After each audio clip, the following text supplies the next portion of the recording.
So welcome to all of you here. So with the panelists that we heard about compensation, about coordination, without forgetting prevention and path. So we all expect next PLRSS, so the funding law. Let's try to look further on new compensation models and how to make this concept a reality. So I'm going to turn to you, Jean-François Morel, you're president of the French Federation of the FCPTS. So how do we integrate lump sum compensation in private practice while we set up path? Not so much. So there are two ways to integrate this. Either we integrate this with our little means, our teams, and a pilot, a steering committee that will analyze. We'll ask a question first, and it's going to analyze the needs and who's present, and they're going to look for recommendations to apply what's state of the art, and to put all this in a mill, and then magically we'll manage to answer to this question and solve problems that are which are about coordination in the path. Either there's failures, and so here we have to put human coordination, or the financial shortcomings, and so we have to look for in our own conventions or health facilities, and we're going to put some money to offset these financial deficits or flaws, or stimulate the professionals to function this way. So that works pretty well. It's very fluid, very smooth. And when we move on to the next step, on how to do it eventually on a national level, we look for indicators. We look for proof. I don't know if it's the tool is not good, or we're a bad worker. We always accuse the tools or blame the tools, or or we go to the next level. When we try to move to the next level, it blocks. So either locally it functions really well, or a more structured Article 51 structure, and then it's more complicated. So yeah, we'll get back to Article 51. Frédéric, VARNIER, on the hospital side, we have the reform. We have a decree in March that's been implemented. You direct the Caen Hospital University Center. Should we go further? The topic is very broad for the hospital, and the reform it has 10 years in the workings, and it's an iterative process. There's several steps already. It's a long-term movement, and so the T2A, it's my opinion, it's a tool, it's an excellent tool, but not for everything. So what's at stake is to diversify funding models. The funding per procedure is contrary to where we want to bring the health system. So we steered towards prevention, so rather to prevent than to care. And fundamentally, and that is well documented by many reports for many years now, in that there's biases. Inflation doesn't take into account the inflationist aspect of the tool, doesn't take into account quality, coordination, doesn't help to fund complex care, and so, or treatment. So we had at least 5-10 major reforms on the funding of hospitals for 10 years. So issues on quality, reform of proximity hospitals according to population, measurements, SMR, where we try to gather public and private players. So we already, in the field of evolution of funding modes to diversify funding methods, we engage a lot of things. There's a lot to be done. And I'll finish with this. One essential point, the crucial issue that we're going to experiment in the next 20 years on chronic pathology and elderly, how to better coordinate treatment and care. And today, that's the main issue. Today, it's declined on very concrete things. How do we fund new jobs, new trades? All the professionals who work on coordination in the hospital, most of the time, is self-funding. We need it. It's not fully integrated. in the funding parameters, and we need tools to carry out this coordination. I think there's people better placed here to answer this on digital and AI. We cannot get rid of them, cannot do without them. I'm not sure we have fully integrated them in our funding. And the issue of innovation. It's expensive. How do we do it to implement it and scale it? That's a second wave on getting rid of this current model. So, Edouard Gasser, when you talk about innovation, we talk about Article 51, and you went through it. You benefited from the mechanisms for today. You're waiting for generalization. So, first decision that was negative. What are the main of the compensation if you're in your mechanism? And you're part of the example that were quoted by Agnès Buzyn this morning, the minister, on the difficulty on generalizing and scaling and overcoming obstacles. How do we move on from there? So thank you, Frédéric, for leading me to this point. I'm going to try to make an observation. We benefited from Article 51 since 2022. We do telemonitoring for chronic disease, and we benefited from Article 51 to emerge new organizations for these pathologies and this disease to follow at home these patients, thanks to digital tools and thanks to a digital monitoring system. And so it has fundamental impact on adoption. There's something extremely positive behind all this, since we went from 200 medical doctors using systems in 2022 to more than 1,200. And 30,000 patients monitored. So we followed these paths. What's hard for the digital solution today is really adoption and usage to change practices. And the competition modes are unavoidable to accompany change. I see it as a means to favor usages. When you look at the health path and care path, there's a potential change in the competition possible through lump sum plans that will allow to integrate digital and ease the early adoption. So regarding to your question about the refusal of generalization, there's some common work to be done from the startup sides and authorities to find a path that's easy to read for patients. We've had a first refusal from the High Health Authority. Certainly there were things that we had to review, and we reworked on the methodology. And there's also an evolution necessary to understand how to have emerged methods, both of assessment and allow generalization on mechanisms that proven by usage and data that have proven their impact on the health path. And we can only do it when we work together, both public authorities and industrials. This is my message. Thank you, Marguerite CAZENEUVE. I'm going to finish with you, health insurance fund. The main contributor of throughout all these mechanisms today, what these new competition modes represent, plans, Article 51, where are we at? First message is that the competition modes have evolved in the past years. It was quoted by Frédéric VARNIER at the hospital. There's been 10 reforms of funding of health institutions in the cities also. The competition for private practitioners has been modified. Private practitioners, their competition modes, there's a plan for care that represents 20% of their compensation. So besides, we have accompanied many recent evolutions, and they're coordinated, pluriprofessional, digital, with monitoring expertise. So many things that have arrived, and for 10 years we don't stop moving on competition modalities. So this is the first point.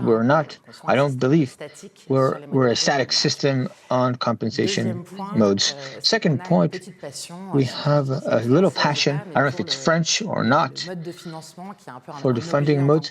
That's a thing in and of itself, intellectual topic, T2A, per procedure, capitation, health path. So we're going to wonder next year if health insurance shouldn't be by repartition, capitalization, etc. So these debates, there are like 1 billion reports, and we examined all the possibilities on competition, so relatively well documented on what should be done. And I get to my last point.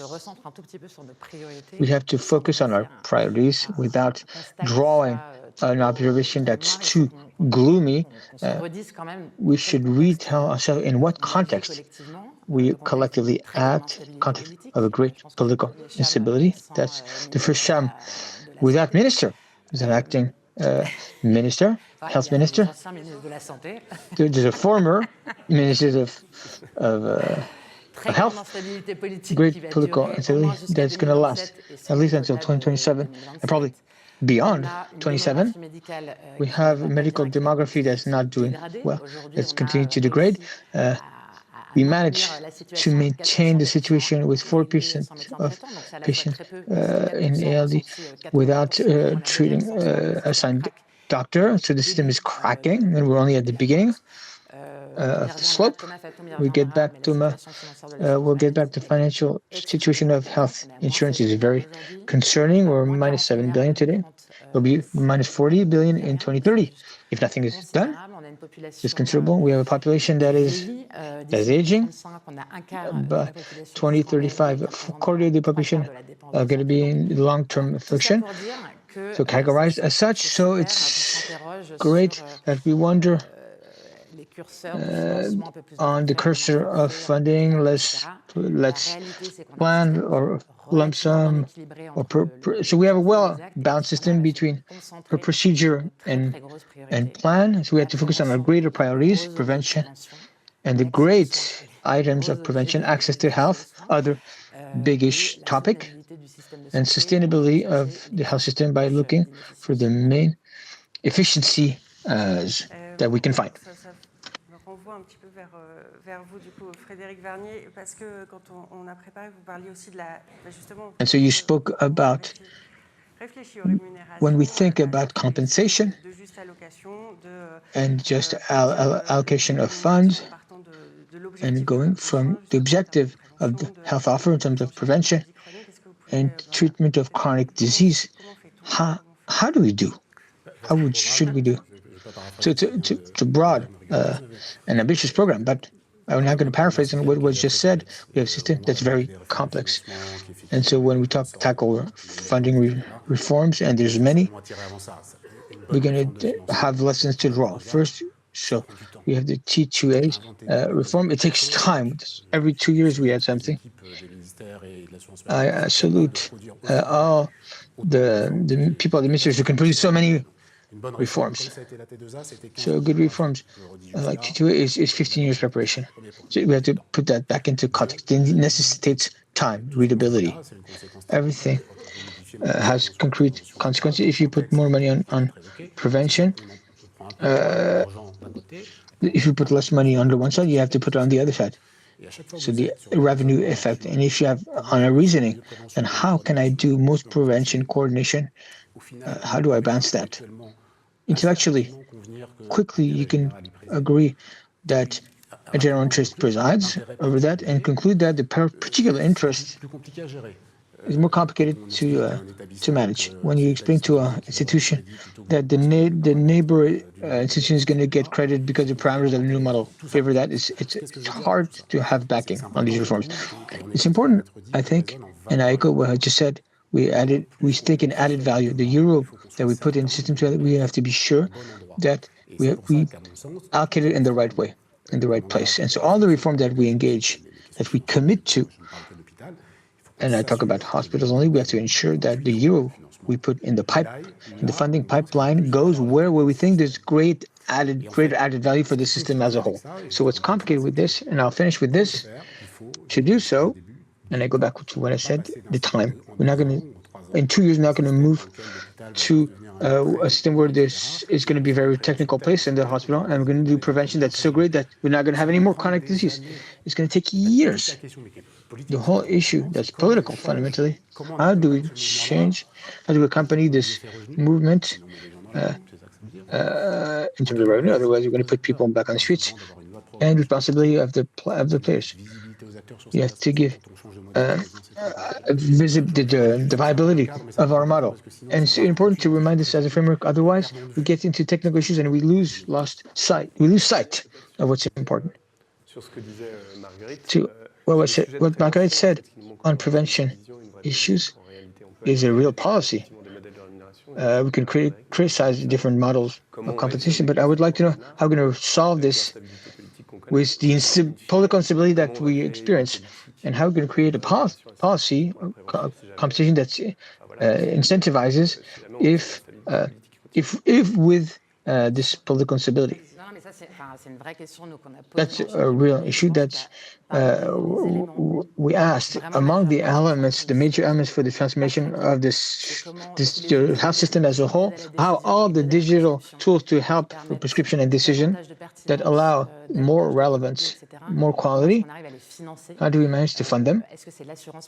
Is it health insurance that should fund them? Is it the professionals? Do they have an interest? So that, for me, is an important topic. And really important, there's a paper that came out. Somebody should know that better than me. 1 out of 5 doctors that use ChatGPT.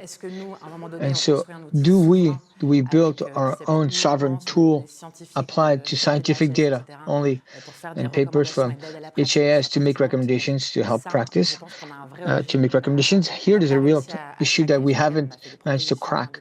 We made offers on the health insurance side. We have players, we have startups in the digital that really are 1 step ahead of us, and we don't want them to go to the US, that our data go to the US. So we have a topic on to know how our health systems in France becomes leader and doesn't lose time on these issues.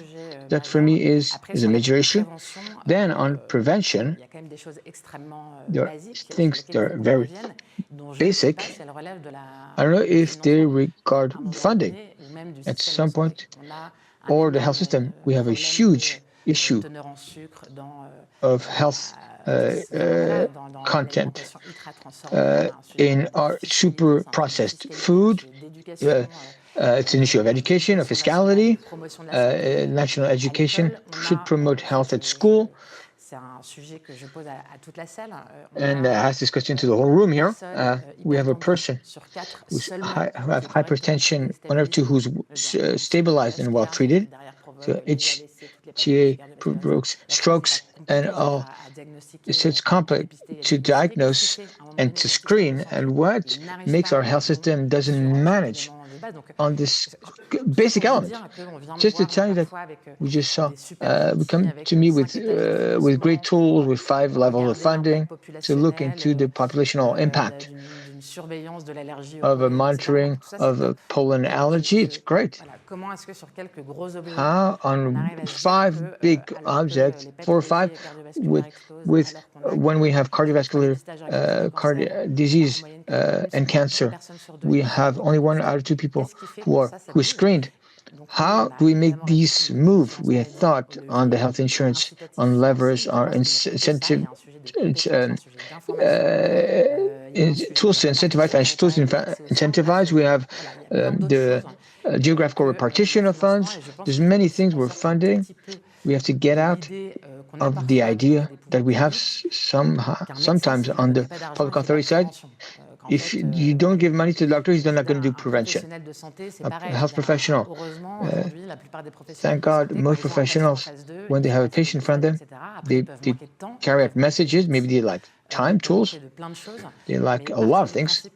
But you go from the idea that you have to give them €1, I'll do it, they don't do it. I think it's a bad system. I think if we give €1 to do something supplemental, collectively, we have to decide that if you really want to do prevention, we have to all get to at it with on basic issues. And we haven't done that. So on prevention, on EPT, so in professional communities on certain territories, I think on the digital, I don't have I don't have paper, I don't have, so I'm a boomer son of a carpenter, and I don't have my phone here, I don't have paper. So I would say first that the IT system shouldn't be the alpha and the omega. It has to be at the service of the project. And if we if you look at the inverted mechanism, we should have small example of startups that will not be able to generalize and to replace the professionals, the health professionals, and that's the basis of the health system. We have to think about later, but we have to look where we come from. And I think the 15 past years are marked by the revolution that we experienced, both on the hospital and on the side of territories, by saying that we have the T2A, so payment per activity, and we have ideas, responsibilization of professionals on the hospital side, and on private practice, we have these conventions of health facilities agreements, and so there's a system that joins forces, and if we, the CPTS is a bit the Cupidon, so the professional health communities, we have such a mass of projects to carry out that we cannot remain alone in our own corner. We have to go towards the others and to make sure that we all like, and so we keep it in. We throw arrows at us, but we have to do our job too, that people like us better. And so we have started today to look at what we have achieved so far, what tools we had, and how we can continue to make this system evolve together as a whole towards this mixity, this of competition methods, and think that at CHAM 2040, we'll look at this roundtable and say, look, they didn't just do a breakthrough with Maison France Santé, so that's it. But they looked what they already had on the table. They put things on the table, and they looked into what their goal, what they were moving towards. Maybe what do we do with? So we lack doctors, and what are we going to do with these medical assistants that disturb the doctors? We have to make the whole people, caretakers, evolve in the same directions. And regarding prevention, so the problem of prevention is plenty of funders, plenty of players, but there's no coordination. So the main word here, the key word here, and we have fun with it. It comes from when it came to me. It's a quadruped. If we don't create a supplemental structure, and we have a quadruped, that's the territory, local authorities, the user, and the health facility, and we put them together, and they all work in their own governance. 30% of the CPTS integrate local authorities, users, and health professionals in their board. And so we are able, therefore, to talk to each other in our structure. We have the committees of health professionals, and we govern our prevention on our territory. And we take charge of it, we take it into hand, and we become commanders, directors, and we direct and we steer the prevention in our own territory. And here there's no supplemental cost. There's no creation of another layer, and there's a governance on prevention on the territory. And that will function well. How do we manage the repartition of compensation? Because that's the topic of our roundtable here. Here we make lines move between city, hospital, and different professions, health professions. How do we make sure to ensure that the competition is well dispatched and that everybody is well compensated? I don't know if Langali is going to get off his chair, but we can talk about populational responsibility in there, but not just that. We can talk about population grant, and we can try to move the whole mechanism evolve. CPTS, so these health territorial committees of professionals get close to that, and they're able to be one of the players of this repartition after fact. And I'll stop here because now I'm not a politician, I'm just a pragmatic. So CAZENEUVE, it was talked about this morning. Should we get out of the conventional framework? Because you work out this convention with doctors signed last year, the convention with nurses. Should we get out of these silos in this framework, conventional framework? I don't believe judge and party. That was, in my opinion, before I got to the health insurance. Outside the conventional dialogue, we might wonder, what is this crazy thing? People discuss for 18 months and hit at each other, or each other's throats, and once they sign, everybody's unhappy and disgruntled and think it's not sufficient. We don't manage to have sufficient change that's structuring and representative are very conservative. So you might say that, but then I'm convinced, really convinced, that in the period coming, we don't have a lot of space for social dialogue anymore.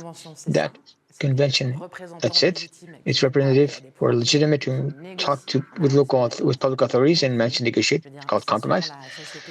This is what our society is lacking terribly. We still are fortunate to have this transmission system. It's not perfect. Sometimes the state has to take over. But I invite us collectively not to break this tool. And it's key for the health insurance, and it's the responsibility for the players, conventional actors. With Thomas Fatoum on his first term, which is renewed, he managed to sign with all the professions, private professions. Conventions are very ambitious. I think about the convention with dentists,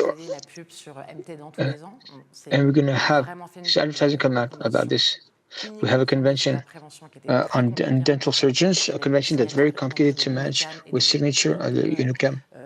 And the two main unions represented dental surgeons, and some had never signed with the health insurance, the national health insurance, and at the start nobody agreed, and we managed to provoke change. The issue is that if we impose, what is the alternative to the convention? If the alternative is to impose things unilaterally from the top, we can have a big anger there, and the anger of the healthcare professionals.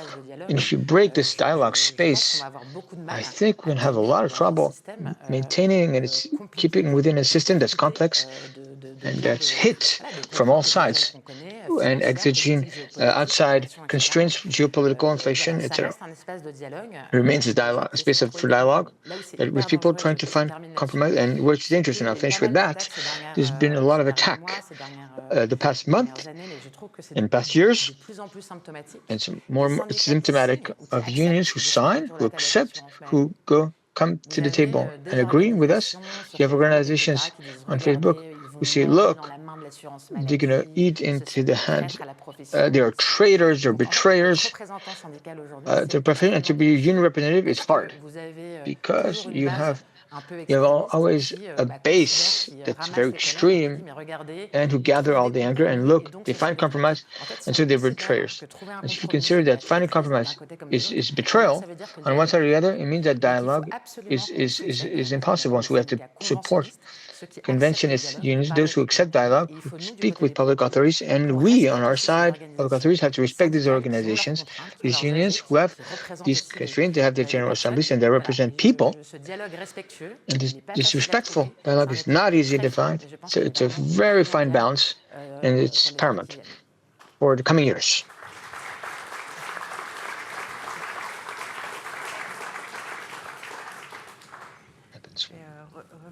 So I'm going to go back. Édouard Gasser on Article 51 and also on treatment. What these digital mechanisms change on monitoring, prevention, and how we compensate that, how could we compensate that, and maybe with examples you develop on the French market, but you also have development internationally. How can we? It's hard to come after what was said. It's a real issue. Today, things have evolved positively in the past years. In France, we did a lot of things to favor monitoring, digital monitoring, remote monitoring. We started in 2021 to monitor certain pathologies and disease. There's access to market that was created. We have to observe now that conditions of access to market are complicated for companies like ours, the level both of requirements, interoperability levels is hard for us to achieve. So we look internationally. Sometimes we have markets that are a bit more open and free, but as complex but a bit more open. There's a real stake here to manage to find access to markets that are adapted, adjusted to the company, and open source and what can bring. Today, we know that monitoring for health is very expected. There's an opportunity with monitoring at home to enhance health path and monitoring of treatment. Without a courageous policy of investments in the digital, unfortunately, we're going to end up with solutions that are going to have trouble to find their market, are going to find difficulty to develop, and going to go abroad.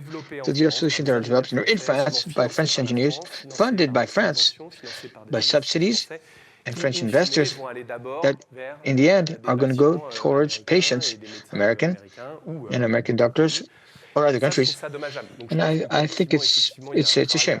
I think collectively there's work to be done to find the right level of assessment according to the risk level and technicity of what we bring, and in front of that, to find an easy use for health professionals. Today we see it takes time to integrate digital tools, not just plug and play. Many people think we're going to put kind of WhatsApp. It's not the case.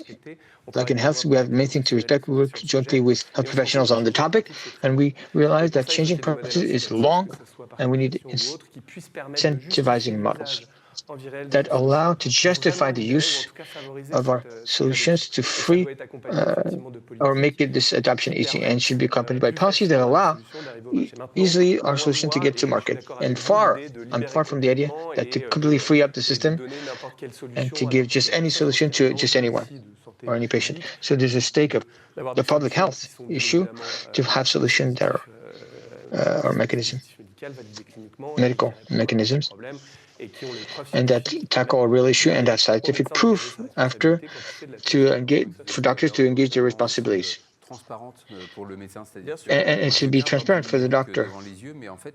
I like to have digital in front of me, but that doesn't make my task more complicated. And if it can generate all the indicators and data, but if it's done, I don't want to do that. Know that in my consultations. And on other markets in France, you develop on other markets. You have examples. We look, there are two markets that are more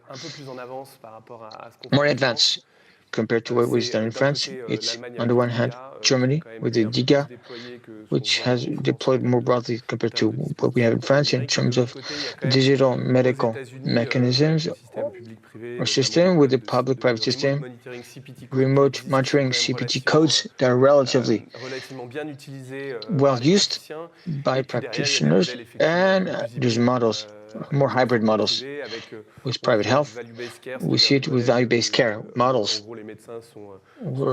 are compensated. And so they have plans or MLA where they have to meet with the patients and having care that is optimal.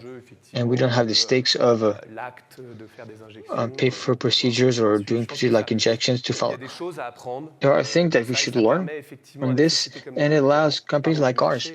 Let's talk about the market. The reality is that when we get to the US, even if it's very fragmented and complex to enter the US market, there's a market opportunity that's bigger. So companies like ours who are funded mostly by private sector investors are going to say, look, go onto a market where there's already a base or potential reliability, economic viability. That's great. So I think we have done things that are great. We have to go further. We have to get out of the experimentation to start really to have things that are generalized and avoid digital fragmentation, so that we live in a tacitly we live through the Americans. Good thing, because we don't have a lot of money, and we have great companies that do a lot of margin in the US, and that we beg them to come back for free and to do for free what they do in the US. So we managed to have some companies come back, but we should find an economic model. We health insurance fund, we haven't found. Sorry if I if I'm not very constructive in terms of digital and innovation, there's been something really far-sighted. If you look in the past years, there's real political will to go on the digital, but there's real mobilization of administrations. Health insurance have come out with Mon Espace Santé in a very short time. They committed to the health reforms with the regional health agencies. So some things work, but what's for sure that we don't have markets that are as easy and structured as in the US. So we live with the money of the Americans. And the issue is, what is the model? And we thought of different models. The high health authorities, I don't know if they will intervene on this, but they're very motivated to move forward on this. But on the health insurance, and Thomas Fatum will say it again, we are ready to do win-win, to fund solutions that are result-based. We offered that in the funding bill for health. If your tool shows that prescriptions are twice as much reliable, the gains, we're ready to put them back into the system for this or that tool, this model. Once we said that on the principle, we have to dig deeper, and we're ready for that. But it can go through call for projects, or is it indirect funding through professionals, or direct funding of solutions? We haven't. We're not far, I think. We're going to get there. We're going to get there. On a path, when we, by setting up path, it's a bit the same principle.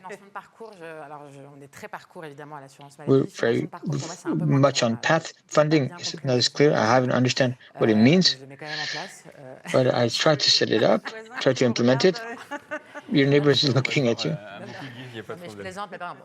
I'm joking here, but we deployed the cardiac insufficiency path. What does it mean? We have an incentive for the MSP and committees, professional committees, to respect certain indicators and to take into hand this issue into hand and to work on it within the organization. But the funding of a health path, we have to go further. This is part of the evolution that can be interesting and that we offered in our products.